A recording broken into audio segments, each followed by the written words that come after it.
Using water in a misting system is a great way to keep things a little cooler in your backyard, but you can also use water to create a very soothing environment.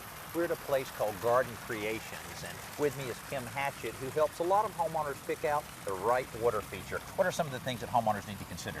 They need to consider the style home that they have so that the fountain will coincide with that decor. They also need to consider the area, the size of the area. Okay, I guess you don't want one that's too large for the backyard, huh? Right, and you don't want one that's too small in a large backyard. Oh, kind of seem a little dinky in the backyard right. then. Now, as far as what you have to have a water feature, I guess really you have to have a water supply from the standpoint of filling up the basin once it's installed, but you really don't have to have steady water flow, do you? Right, the pumps are all recirculating, so once you fill the fountain or the basin with water, you're good to go.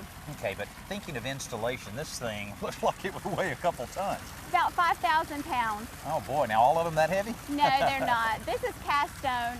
The majority of them are cast stone, which is traditional, but we also carry cast aluminum and fiber stone as well. Oh, a lot lighter then. A lot lighter. Okay. Now, one of the things you will have to have electricity. Water, electricity, they don't mix, so make sure that you follow your instructions when you're doing your wiring. If you're not comfortable, get a master electrician to take care of that part of your water feature. Now, everybody's going to ask about maintenance. Just how maintenance intensive is a water feature? They're pretty maintenance free as long as you keep the debris out of the water and keep the water level high. Okay, but if you have fish in there, I guess that's a little bit of a different story. It is. It's going to require some different equipment. Who needs fish? All you need is this nice soothing sound, and this is something that you can have in your backyard that can really create a very soothing environment.